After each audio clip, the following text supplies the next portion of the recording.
Bien, amados hermanos, continuamos con nuestra serie de vida cristiana y en esta mañana estaremos hablando sobre un tema que es un poco controversial en nuestros días y es acerca de la unión libre.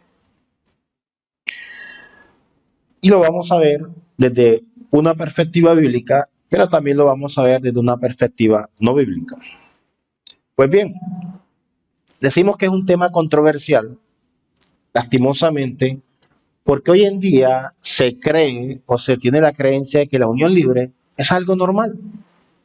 Las parejas hoy se juntan no con la intención de formar un matrimonio, sino con la intención de formar un vínculo que si funciona bien y si no funciona no ha pasado nada, tú te vas por tu lado, yo me voy por el otro y no ha pasado absolutamente nada. Pero bíblicamente nos vamos a dar cuenta que todo esto es contrario a la palabra del Señor. La unión libre goza hoy de cierta aceptación social, porque para muchos novios ya es muy anticuado el concepto del matrimonio. ¿Por qué?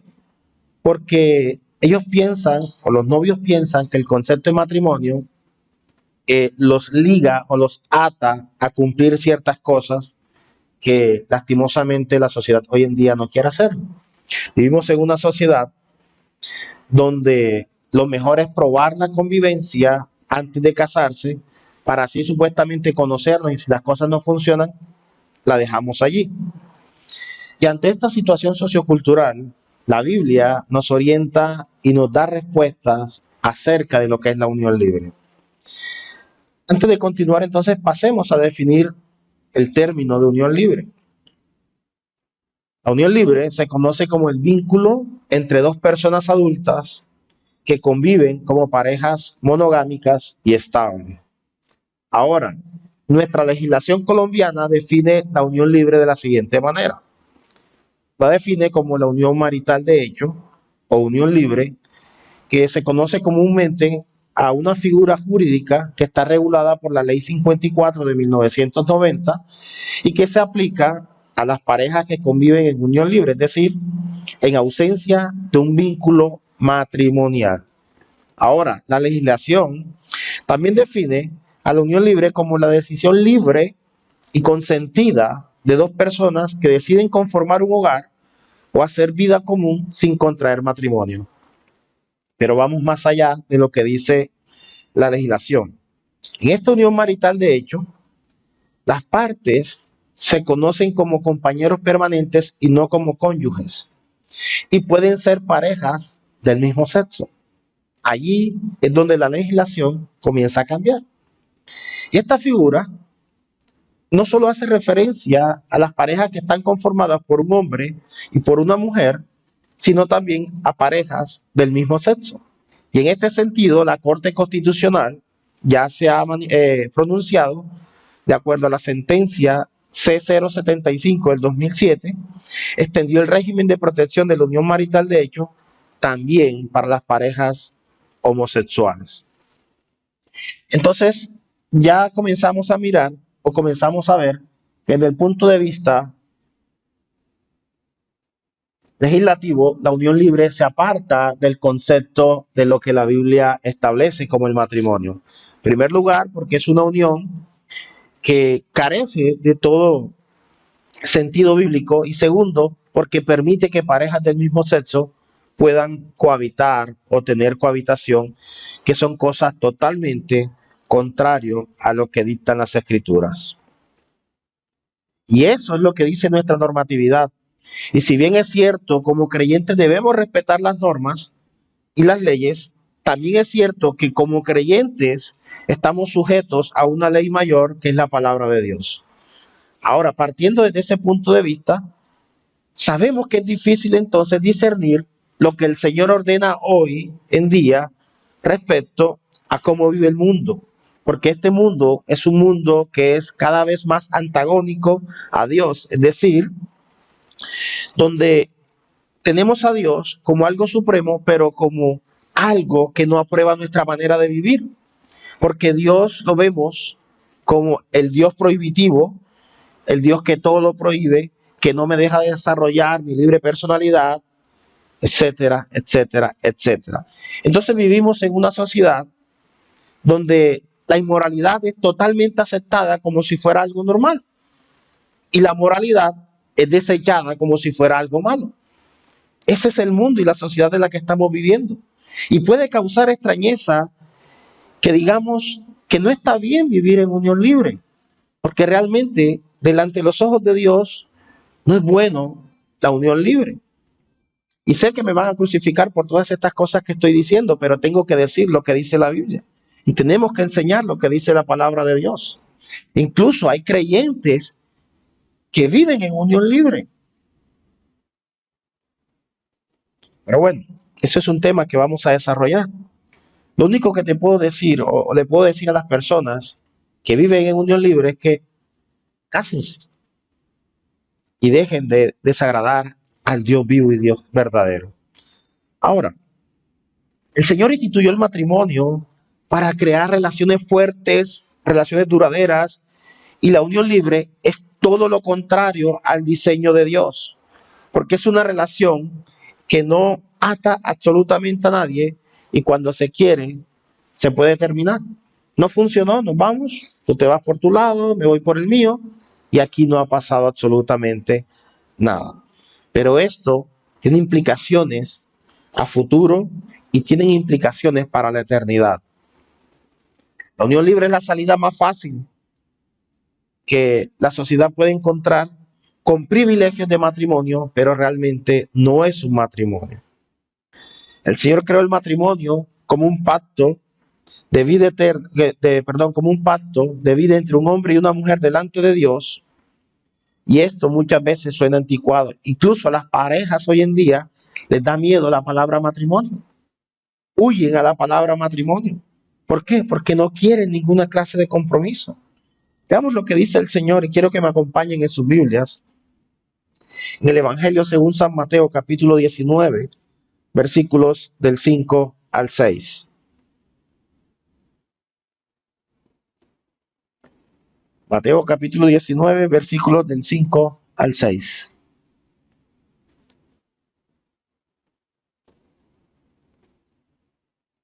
¿Ya lo tienen? Y dijo, por esto dejará el hombre a su padre y madre, y se unirá a su mujer, y los dos serán una sola carne. Así que no son ya más dos, sino una sola carne. Por tanto, lo que Dios juntó, no lo separe el hombre. Y esto viene extraído del Génesis capítulo 2, versículo 24. El Señor allá en el Génesis establece y dice, por tanto dejará el hombre a su padre y a su madre y se unirá a su mujer, y ellos serán una sola carne. De esta forma, amados hermanos, el casarse implica la seguridad de tener a una persona por el resto de nuestras vidas en cualquier situación, en las buenas y muchos más en las malas. Pero ¿qué sucede? Vamos por un momento a dejar el matrimonio y vamos a enfocarnos en lo que es la unión libre. ¿Qué sucede con la unión libre? ¿Las personas que se aman? Sí. ¿Se juran amor? Sí. ¿Se comprometen? Sí. ¿Se van a vivir juntos? Sí. Ahora la pregunta es, cuando las cosas salen mal, ¿qué sucede? ¿Será que se apoyan uno al otro como un matrimonio? ¿O como las cosas no se dieron? No, yo no puedo estar contigo porque todo está saliendo mal. Entonces, haz tu vida que yo hago la mía. ¿Está bien eso delante de los ojos de Dios? De ninguna manera. Y vamos más allá. La orden del Señor es que el hombre debe de deleitarse en la mujer de su juventud. Vamos a Proverbios capítulo 5, versículo 18.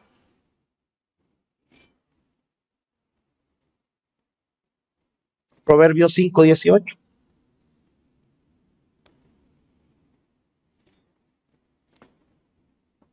Dice el escritor de Proverbios, sea bendito tu manantial y alégrate con la mujer de tu juventud.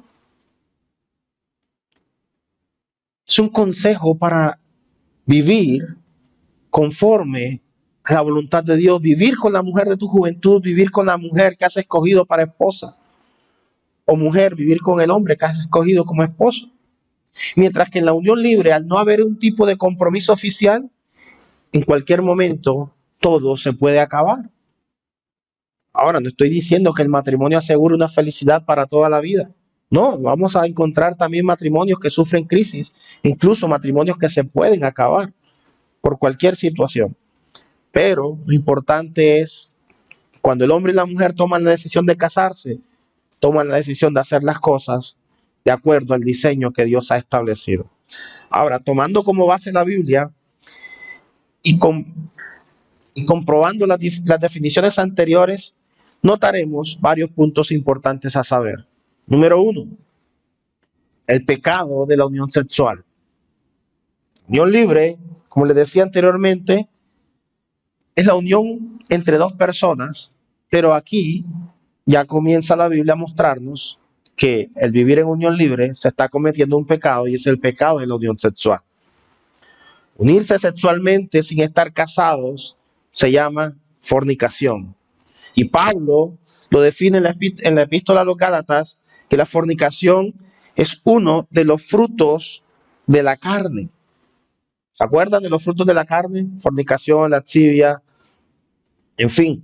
Y también el mismo apóstol Pablo en la primera carta a los Corintios define la fornicación como un pecado que no nos permite alcanzar la vida eterna. Veamos lo que dice 1 Corintios capítulo 6, versículos del 9 al 10.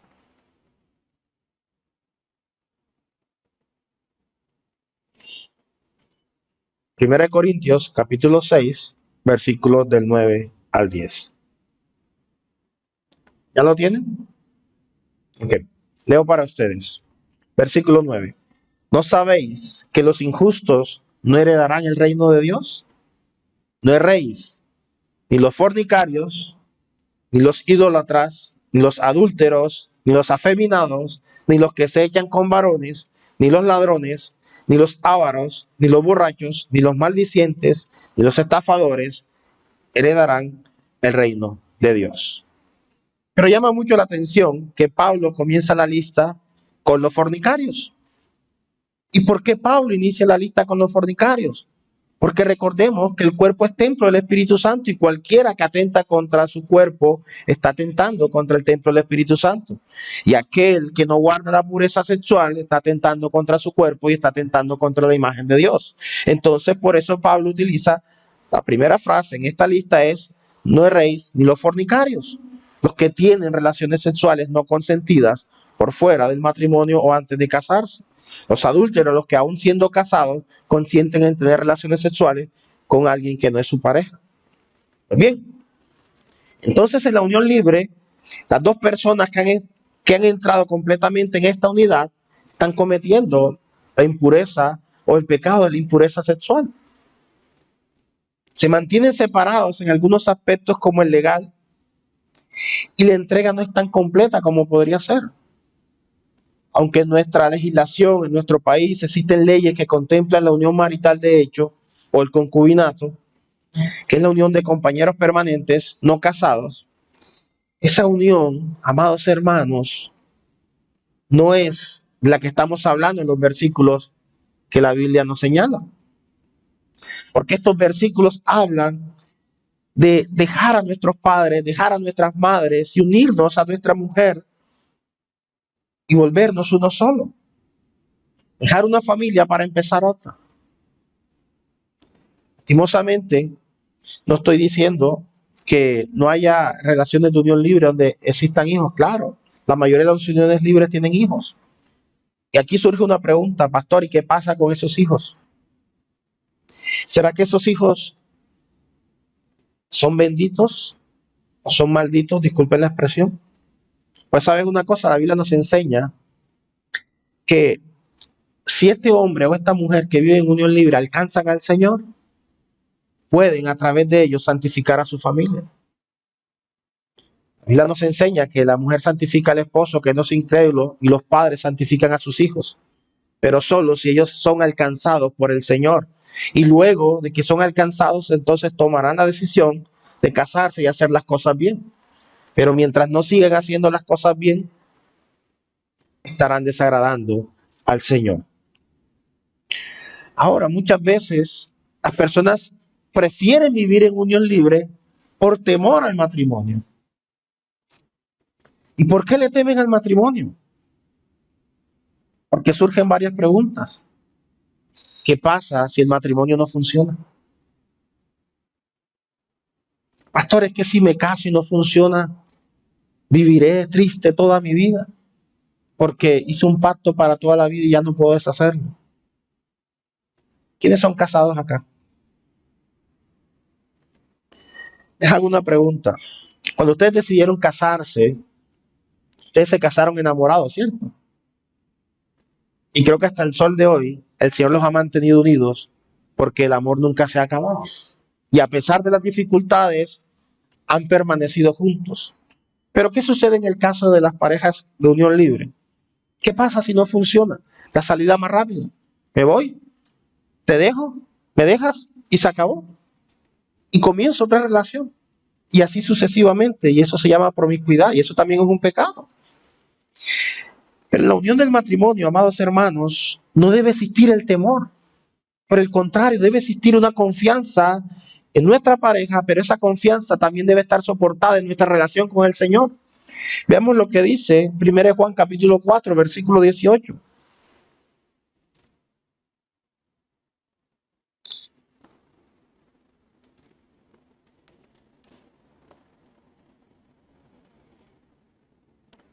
Primera de Juan capítulo 4, versículo 18. El amor perfecto echa fuera el temor. Así es que no debe existir ningún temor a la hora de tomar una decisión de contraer matrimonio, porque lo hacemos en el amor. Lo hacemos basados en el amor hacia nuestras parejas, pero también ese amor basado en nuestra relación con el Señor. Por lo tanto, el perfecto amor echa por fuera el temor. Y ya no debe existir temor porque viviremos conforme a la voluntad del Señor. Ahora, si bien es cierto, los matrimonios van a sufrir crisis. Hay matrimonios que sufren crisis. Lo importante es saber en dónde colocas la confianza. Quizás algunos no quieren entregarse por completo al matrimonio por ese temor. Pero el amor verdadero se caracteriza por una entrega completa. Y el ejemplo mayor que encontramos es nuestro Señor Jesús, que por excelencia a ese amor se entregó por nosotros. Nos amó de tal manera que se entregó a sí mismo por nosotros. Gálatas capítulo 2, versículo 20. Efesios 5, 2. Encontramos esa definición de amor. Por amor, Él dio su vida por nosotros. Y si realmente nosotros queremos mostrar nuestro amor por nuestra pareja, debemos comprometernos en el pacto del matrimonio y hacer las cosas como el Señor las ordena.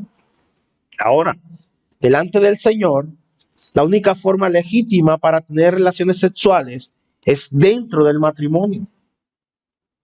Recordemos lo que dice Éxodo 20:14. Quiero que lo busquen. Éxodo 20:14.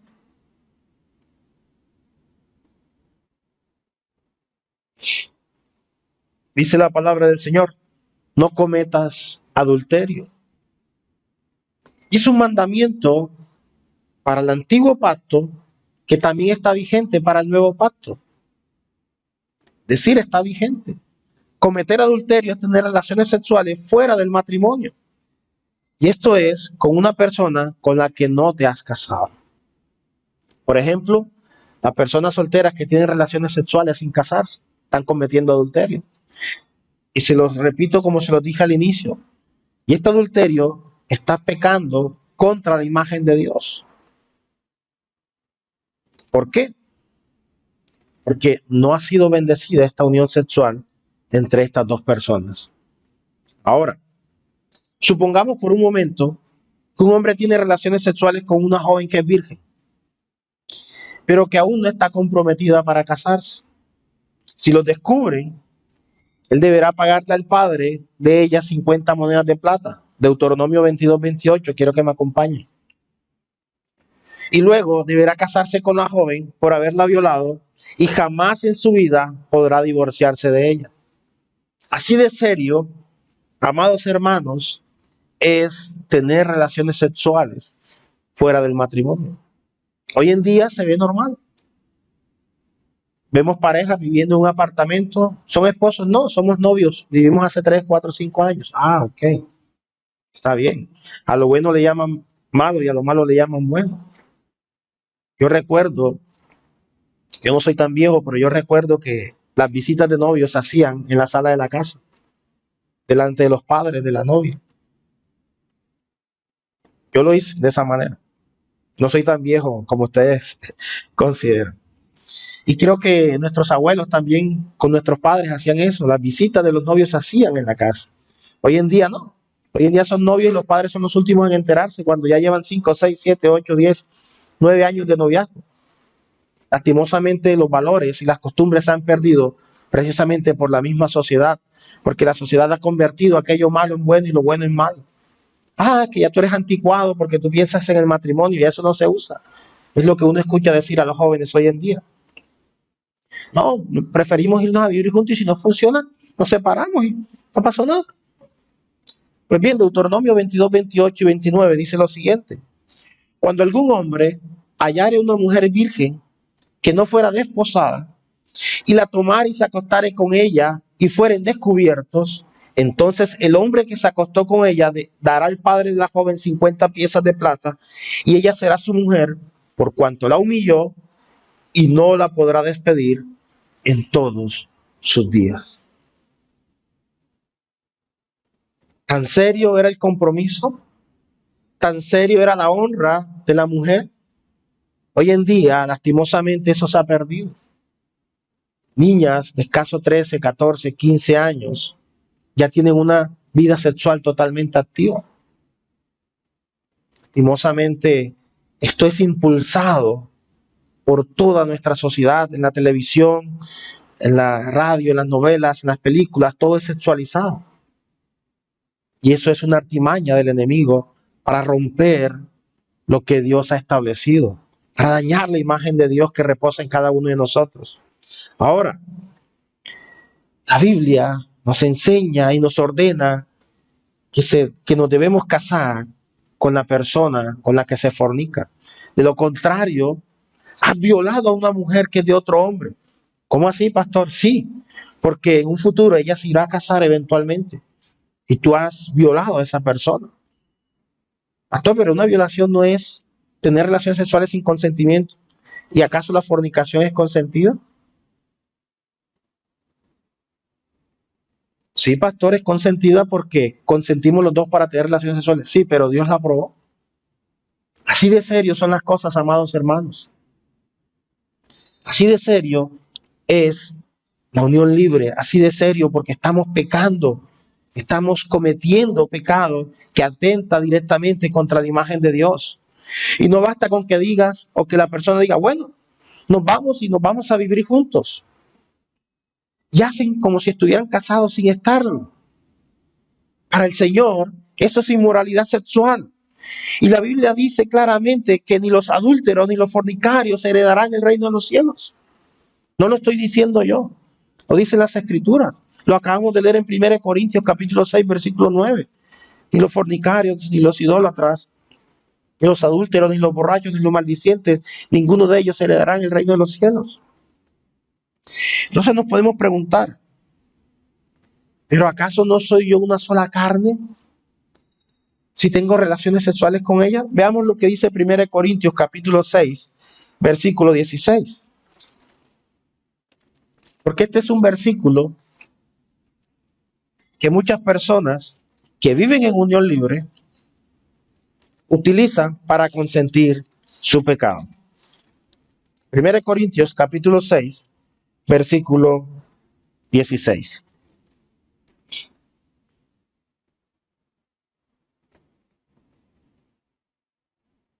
Dice las Escrituras de la siguiente manera.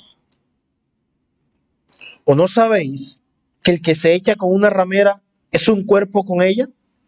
Porque dice, los dos serán una sola carne. Pablo está colocando un ejemplo hipotético. Está hablando sobre una inmoralidad sexual que se estaba juzgando en la iglesia de Corintios en ese momento. Y Pablo lo que está diciendo, aquel que se acuesta con una ramera, es decir, con una prostituta, ha tenido relaciones sexuales con ella, se une con ella en una sola carne. Por lo tanto, ha pecado contra ella. Ahora, los que dicen que viven en unión libre dicen, ¿y acaso por tener relaciones sexuales con ella, ya yo no me hice una sola carne con ella? No, de ninguna manera. O dicen, ya no me podría considerar casado porque tuve relaciones sexuales con esta persona. De ninguna manera. Y les voy a mostrar el ejemplo porque no. Es como si usted va al supermercado, toma un dulce, abre el paquete, se lo come y después dice, no tengo por qué pagarlo. Ya me lo comí. ¿Por qué voy a pagarlo si ya me lo comí? ¿Quién me va a obligar a pagarlo? De la misma manera, amados hermanos, cuando el hombre comete adulterio o comete fornicación, dice, ¿para qué me voy a casar si ya lo hice? Ya tuve relaciones sexuales con esta persona, ¿para qué lo voy a hacer? Déjame decirte algo. Personas que viven en unión libre no deben pensar de esta manera porque no deben confundirse. Esta mujer no va a ser tuya hasta que no hayas hecho primero un pacto delante de Dios. Ese pacto se llama pacto matrimonial. Pues tú no puedes consumir lo que tú no has comprado. ¿Se han dado cuenta que por eso los supermercados dicen pague primero y después consuma? Precisamente es por eso. Primero se paga para después deleitarse de lo que se ha comprado. Lo mismo pasa con el matrimonio. Primero el hombre y la mujer se entregan en matrimonio para después consumar el matrimonio bajo la bendición y la dirección del Señor.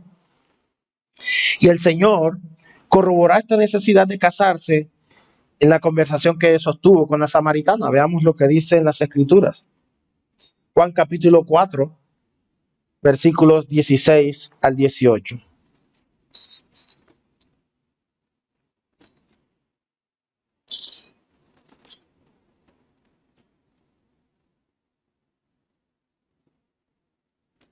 Para colocarles en contexto, ¿se acuerdan que el Señor se detiene en Samaria, se sienta a la orilla de un pozo, donde hay una mujer sacando agua, se acerca a esta mujer y comienzan a entablar una conversación? Y en el versículo 16, el Señor le dice a la mujer, Jesús le dijo, ve, llama a tu marido y ven acá. Y respondió la mujer y dijo, no tengo marido. Jesús le dijo, bien has dicho, no tengo marido, porque 5 maridos has tenido y el que ahora tienes no es tu marido. Esto has dicho con la verdad. Pues bien, en otras palabras, el Señor le dice a la mujer, trae a tu esposo. Señor, no tengo esposo, respondió la mujer. Es cierto, le dice el Señor. No tienes esposo porque has tenido 5 esposos y ni siquiera te has casado con ninguno de estos hombres, ni siquiera con el que ahora vives. Ciertamente has dicho la verdad, no es tu esposo. En otra versión dice, es cierto que has tenido 5 y el que ahora tienes no es tu esposo. En otras palabras, el Señor le está diciendo, estás viviendo en unión libre. Y eso no era suficiente para que el Señor considerara que esta mujer estaba casada con el hombre. Unión libre no es matrimonio, amados hermanos. Mucho menos que el hombre con el que vivía fuera considerado el esposo de esta mujer. Pues ella misma dice, el mismo Señor le dice, el que ahora tienes no es tu esposo. Para el Señor, ellos estaban viviendo en una inmoralidad sexual.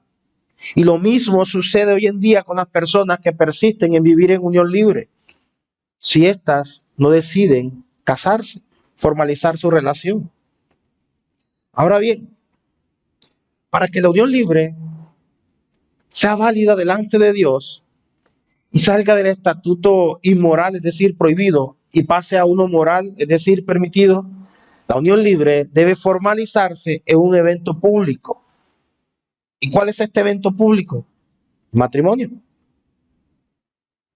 ¿Cómo se acaba la unión libre? Con el matrimonio.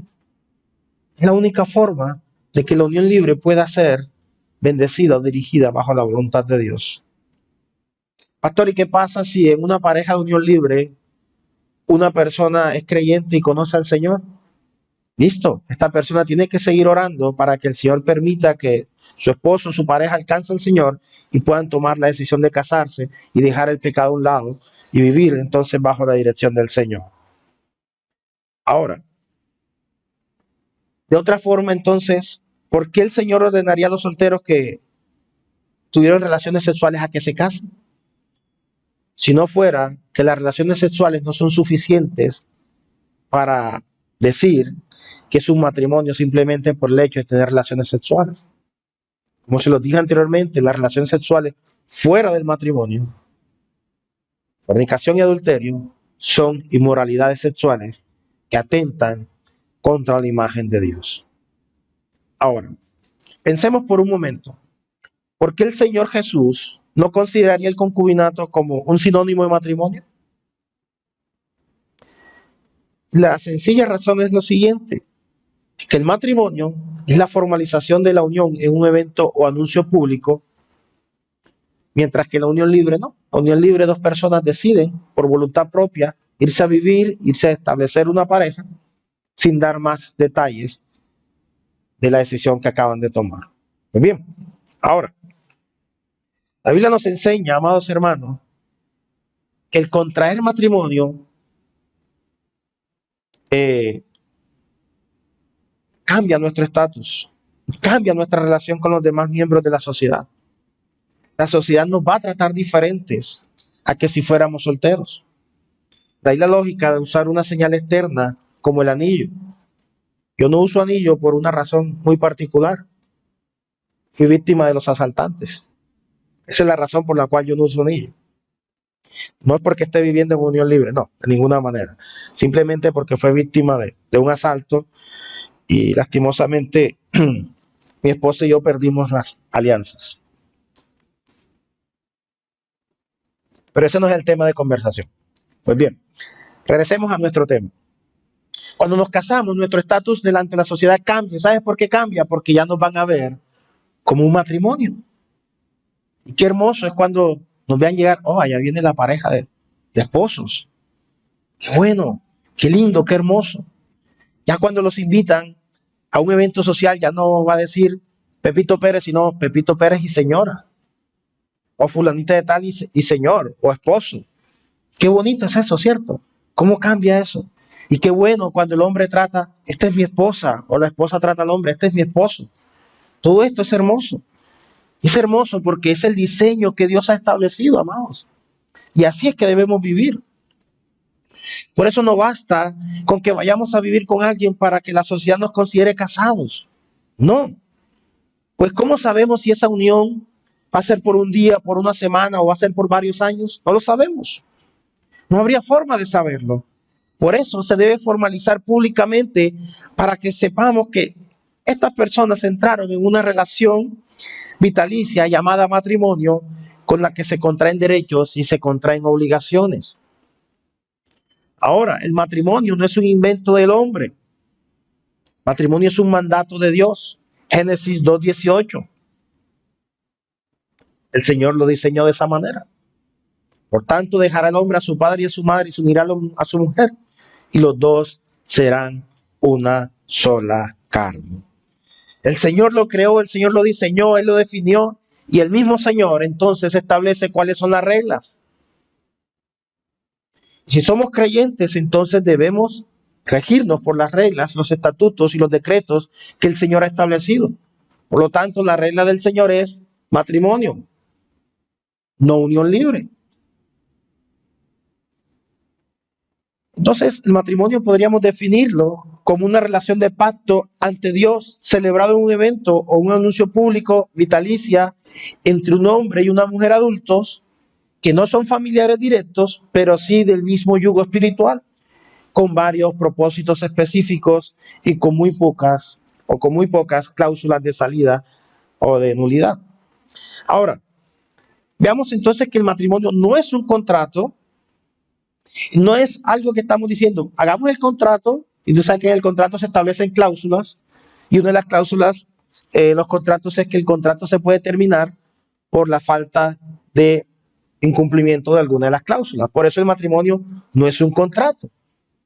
¿Por qué? Porque usted no lo va a diluir porque algo falló en el matrimonio. Tampoco es, vamos a casarnos para ver qué sucede y si no nos divorciamos. No, el matrimonio tampoco se trata de eso, sino que el matrimonio es más que eso. El matrimonio es un pacto. Ahora, en el cual este pacto es un acuerdo que se celebra dos personas delante de Dios, en el que se comprometen recíprocamente y voluntariamente a respetar y a cumplir una serie de condiciones sin pena de maldición o sin pena de castigo, y que este matrimonio se contrae en obligaciones y derechos. Veamos cuáles son estas obligaciones rápidamente o cuáles son estos derechos. De parte del hombre, el hombre se compromete a amar, se compromete a dar fidelidad, se compromete en la dirección y enseñanza de su casa, se compromete a la provisión económica, es decir, en el alimento, el vestido, también en la provisión sexual, también se compromete a la protección y ayuda en la crianza. Todo esto lo encontramos en la Biblia. Y de parte de la mujer también se contraen ciertas obligaciones, como son amar a su cónyuge, fidelidad, obediencia, provisión sexual, colaborar con las tareas del hombre y también en la crianza de los niños o de los hijos, si estos van a tener hijos o no. Ahora, surgen varias preguntas. Listo, pastor, ya entendimos lo que es la unión libre. ¿Ok? Ya decidimos entonces salir de ese pecado y ahora decidimos contraer matrimonio. ¿Cómo debe ser la boda? Pues el único requisito es que sea un evento o que sea un acto público para que la sociedad lo reconozca, el cambio de estado civil. Por eso la boda se hace delante de un juez o un ministro y se hace con testigos. Pero como estamos en Colombia, legalmente, en nuestra legislación, los matrimonios celebrados por los ministros cristianos no tienen validez, legalmente hablando, delante de la legislación colombiana, pero sí delante del Señor, que es lo que realmente importa. Por eso es que los matrimonios deben contraerse delante de un notario o de un juez y posteriormente ir al ministro para que haga la bendición delante del Señor. Muy bien. Ahora, permítanme aclarar que casarse delante del juez o delante del notario es más que suficiente para que un matrimonio tenga validez delante del Señor. Porque ante el Señor ya estás casado, aunque sea de manera civil. Ahora, si se decide hacer una ceremonia religiosa, sería para dar testimonio público, para que el mundo los considere bendecidos delante del Señor. Para nosotros como creyentes celebramos también la ceremonia cristiana porque lo consideramos como un pacto que se debe celebrar delante del Señor, independientemente de que primero lo hagamos delante de un juez o delante de un notario. Lo importante es hacerlo de acuerdo a como el Señor lo ha ordenado. Es para finalizar, como conclusiones finales, a medida que nuestra cultura continúa alejándose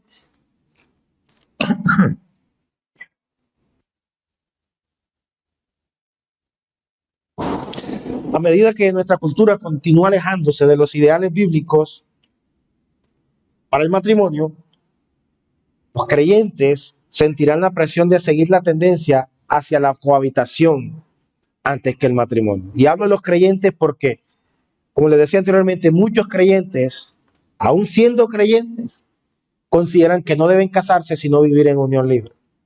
Y esto sucede por la presión cultural en la que vivimos hoy en día. Por eso el apóstol Pablo nos exhorta y nos dice en la epístola de los Romanos capítulo 12, versículo 2, y no os adaptéis a este mundo, sino transformaos mediante la renovación de vuestra mente para que verifiquéis cuál es la voluntad de Dios, lo que es bueno, aceptable y perfecto. Finalmente, entonces debemos vivir bajo los parámetros que el Señor ha establecido. Porque el plan de Dios es que su pueblo goce de los grandes privilegios del matrimonio, incluida la unión sexual, y solo después de que se haya hecho el pacto matrimonial. Esto es lo más importante, amados hermanos, guardar la santidad sexual solo para el matrimonio.